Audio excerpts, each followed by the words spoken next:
Bagi anak-anak kelas 9, ketemu lagi dalam mata pelajaran pendidikan agama Kristen bersama Bu Natalia. Dan pada hari ini kita sudah masuk di bab baru, yaitu bab 2, mengenal gerejaku. Sebelum kita mulai pelajaran, anak-anak siapkan dulu buku paket, buku catatan, dan juga Alkitab. Mari bersama-sama kita buka dalam doa.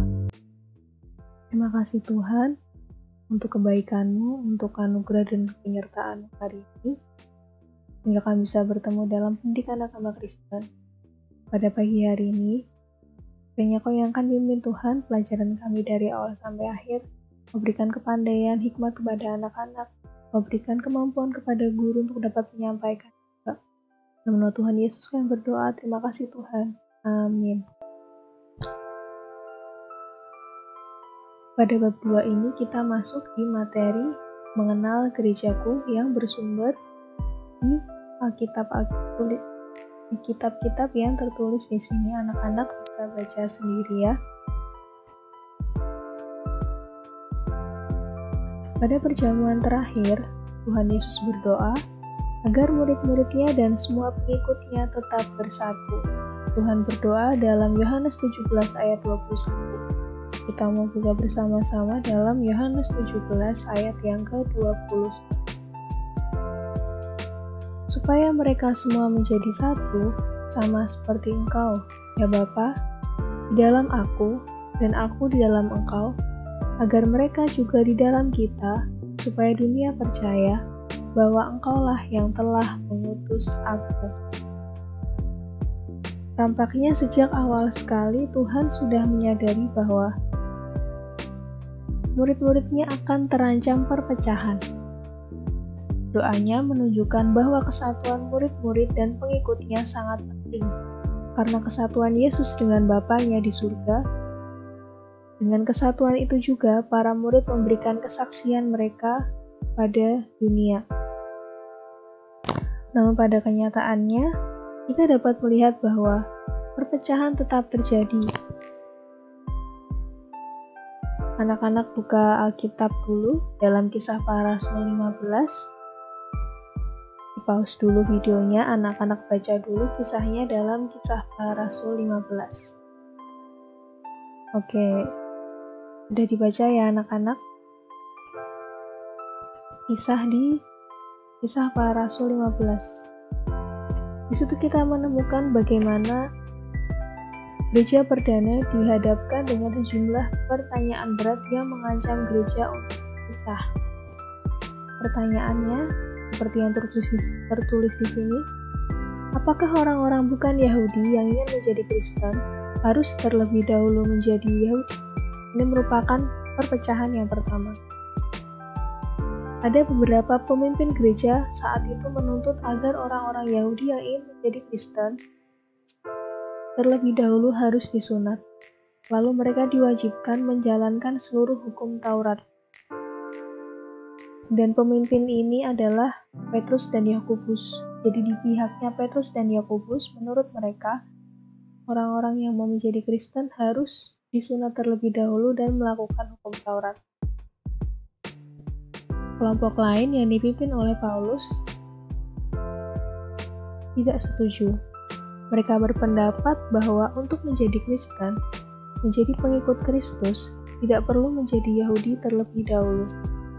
Mereka dapat langsung datang kepada Kristus dan tidak perlu lagi dibebani dengan aturan-aturan hukum Taurat.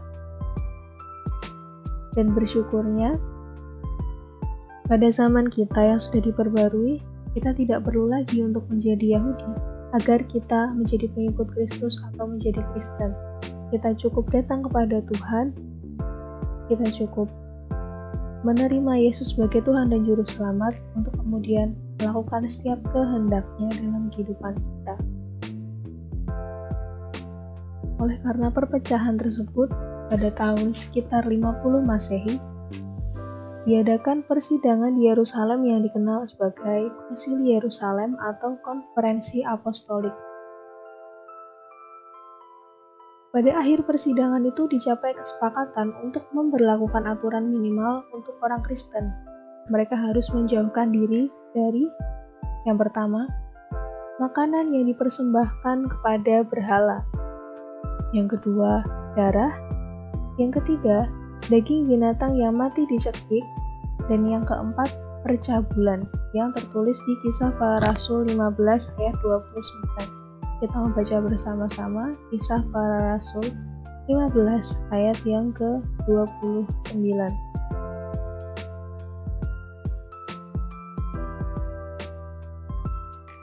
Kamu harus menjauhkan diri dari makanan yang dipersembahkan kepada berhala, dari darah, dari daging binatang yang mati dicekik, dan dari percabulan.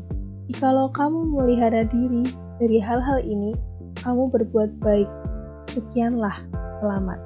Jadi, ini bersumber di Kisah Para Rasul 15 ayat 29, di mana pada saat itu diadakan Konsili Yerusalem. Tidak berhenti sampai di situ, kemudian terjadi perpecahan berikutnya. Walaupun sudah ada kesepakatan di Konsili Yerusalem, tapi kemudian terjadi perpecahan lagi di Korintus.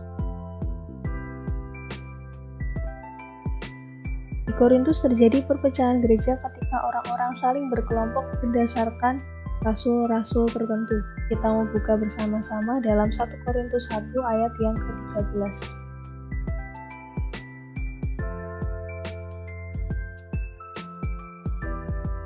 Adakah Kristus terbagi-bagi? Adakah Paulus disalibkan karena kamu? Atau adakah kamu dibaptis dalam nama Paulus? Nah, ini adalah teguran dari Paulus karena jemaat di sana menggolong-golongkan diri berdasarkan rasul yang mengajar. Ada yang mengaku sebagai anggota golongan Paulus, Apolos, Kefas atau Petrus, atau bahkan Kristus. Masing-masing menganggap pemimpinnya lebih hebat daripada yang lain. Menurut kamu, manakah dari mereka yang paling hebat? Dan pada kenyataannya tidak satu pun dari mereka yang paling hebat. Karena setiap rasul-rasul ini, mereka hanyalah rasul yang dipakai oleh Tuhan untuk memberitakan Injil, untuk menyampaikan pesan Tuhan. Jadi fokusnya harus tetap kepada Tuhan, bukan kepada pemimpin, bukan kepada rasul, bukan kepada pendeta. Karena mereka hanya manusia biasa. Jadi pada 1 Korintus 1 ayat 13 ini, Paulus menegur, karena Kristus itu tidak seharusnya terbagi-bagi. Dan tidak ada dari rasul-rasul tersebut yang disalibkan kemudian menebus dosa manusia. Satu-satunya yang menebus dosa manusia dan bisa memberikan jalan keselamatan hanyalah Tuhan Yesus Kristus. Kemudian perpecahan berikutnya terjadi lagi di Korintus ketika anggota-anggota jemaat di sana membangga-banggakan diri mereka berdasarkan karunia-karunia roh yang mereka miliki. Ini ada di 1 Korintus 12 ayat 9 sampai 27. 1 Korintus 12 ayat 9 sampai 27. Tapi kita tidak perlu baca semuanya karena ayatnya sangat banyak, anak-anak bisa baca sendiri. Di mana para jemaat ini membanggakan karunia untuk mengadakan mujizat. Ada yang membanggakan membedakan bermacam-macam roh, berkata-kata dengan bahasa roh, menafsirkan bahasa roh, dan lain-lain.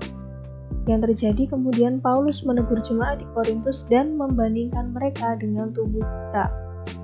Sama seperti tubuh yang mempunyai berbagai anggota dengan tugas dan perannya masing-masing. Setiap orang diberi karunia untuk menjalankan tugas dan peran berbeda-beda dan saling melengkapi. Karena itu sungguh keliru bila saling menganggap sesama rendah dan tidak berguna.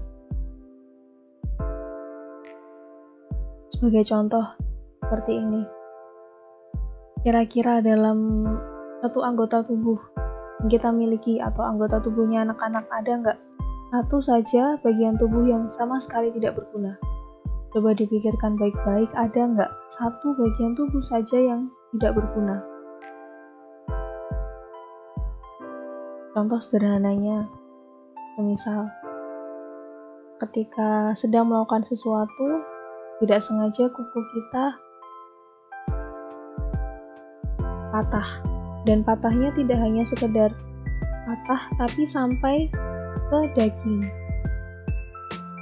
Kira-kira apa yang kita rasakan? Sakit bukan? Yang merasakan sakit kira-kira seluruh tubuh atau hanya bagian jari saja? Bukankah mulut kita juga akan turut merasakan sakit? Mungkin bilang aduh, seperti itu.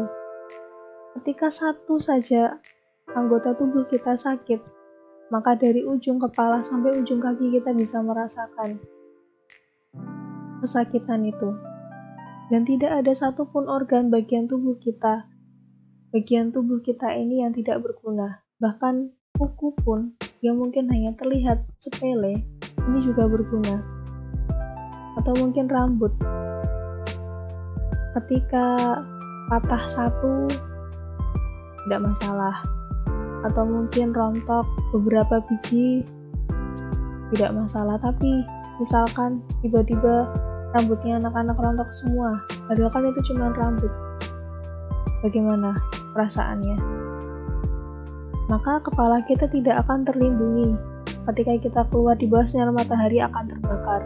Atau mungkin ketika kita keluar di malam hari mungkin akan dingin kalau tidak pakai topi. Jadi setiap anggota tubuh kita ini berharga dan berguna. Oleh karena itu Rasul Paulus menasehatkan setiap karunia demi karunia itu harus dimanfaatkan untuk saling melengkapi. Dalam hal apa? Dalam hal mempermuliakan Allah. Jangan sampai membanggakan satu karunia demi satu karunia lain. Mungkin karunia ini lebih tinggi, karunia ini lebih rendah, dan lain sebagainya. Tidak ada karunia lebih tinggi atau lebih rendah. Semua karunia itu diberikan oleh Tuhan dan dipercayakan oleh Tuhan kepada setiap manusia untuk saling melengkapi satu sama lain. Kemudian perpecahan selanjutnya terjadi antara gereja timur atau gereja Katolik Timur yang disebut juga gereja Ortodoks dengan gereja Barat atau gereja Katolik Roma pada tahun 1054. Perpecahan itu terjadi ketika gereja-gereja di timur merasa bahwa gereja Barat telah menambahkan kata filioque dalam pengakuan iman Nikea Konstantinopel, sehingga kata-kata "Kami percaya kepada Roh Kudus yang keluar dari Sang Bapa dan Sang Anak." Kata-kata "dan Sang Anak" dirasakan oleh gereja timur atau gereja ortodoks sebagai pelecehan terhadap Roh Kudus dan menjadikannya lebih rendah dan tidak lagi sejajar dengan Sang Anak. Dan oleh karena perbedaan pendapat dari kata ini, terjadi perpecahan gereja Katolik antara Katolik Barat dan Katolik Timur. Kalau anak-anak lihat di gambar ini adalah salah satu contoh gambaran gereja ortodoks. Jadi gereja ortodoks itu adalah gereja yang mirip sama masjid karena mereka ada di timur tengah. Lihat ya, di bagian ujung-ujungnya ada kayak lingkaran-lingkaran gitu mirip sama masjid, tapi ini gereja timur atau gereja ortodoks. Kemudian di gambar yang kedua, ini adalah dua tokoh, yang satunya adalah Paus, pemimpin Katolik, dan yang satunya adalah pemimpin gereja ortodoks, di mana pada saat ini sudah tidak ada perpecahan dan sudah terjadi kerukunan di antara gereja Barat dan gereja Timur. Perpecahan lebih lanjut terjadi di tahun 1517 ketika Martin Luther melakukan 95 dalilnya di pintu gereja di Wittenberg yang isinya mengkritik praktik-praktik yang dilakukan oleh gereja Katolik saat itu. Seperti penjualan surat-surat pengampunan dosa, pengumpulan relikui-relikui orang-orang kudus untuk meningkatkan kesempatan untuk lepas dari api penyucian, dan lain-lain. Nah, ini sejarah terjadinya perpecahan di mana ada yang namanya sekarang Kristen Protestan. Nah, kita ini berangkat dari protesnya Martin Luther, makanya kita disebut Kristen Protestan, karena Martin Luther berusaha mengkritik praktik-praktik yang dilakukan oleh gereja Katolik pada saat itu. Karena pada saat itu gereja lebih berkuasa dari negara dan disalahgunakan untuk penjualan surat-surat pengampunan dosa dan pengumpulan religi-religi orang-orang kudus. Padahal yang namanya pengampunan dosa itu hanya bisa dilakukan oleh Tuhan Yesus saja dan sama sekali tidak bisa digantikan oleh apapun termasuk surat pengampunan dosa. Dan relikui-relikui ini juga tidak bisa menghindarkan kita dari api penyucian, karena satu-satunya jalan keselamatan yang bisa menguduskan dan menyucikan setiap dosa-dosa kita hanya Tuhan Yesus Kristus. Jadi pada saat itu Martin Luther berusaha meluruskan pemahaman-pemahaman ini, dan yang terjadi adalah perpecahan. Perpecahan-perpecahan lainnya terus terjadi, terutama ketika mengalami perbedaan pemahaman tentang ajaran atau praktik ibadah dan organisasi gereja. Seringkali pertikaian antara individu-individu tertentu memecah belah gereja. Hubungan yang rusak menyebabkan satu atau beberapa orang keluar dari gereja lalu mendirikan gereja baru. Jadi berangkat dari sini, di bab selanjutnya kita juga akan membahas banyak denominasi-denominasi gereja yang muncul oleh karena perpecahan demi perpecahan. Tapi apapun denominasi kita, ingat bahwa tidak ada yang superior, tidak ada yang paling baik, semuanya adalah baik, karena kita adalah satu tubuh dan sumber kita satu-satunya adalah Tuhan Yesus Kristus, yang adalah pokok anggur yang benar. Terima kasih. Anak-anak bisa buka pada kolom tugas siswa di LMS, di situ ada tugas yang harus anak-anak kerjakan. Langsung dikerjakan di aplikasi saja, kemudian klik simpan jawaban, dan minggu depan ada ulangan harian. Selamat berjuang. Anak-anak bisa mempelajari dari materi yang sudah Ibu berikan. Dan jangan lupa tetap jaga kesehatan tubuh dan mental dengan makanan-makanan bergizi, berolahraga, sempatkan mengobrol dengan keluarga, jangan main gadget terlalu berlebihan. Dan jangan lupa mengobrol juga dengan Tuhan melalui doa. Mari kita bersama menutup dalam doa.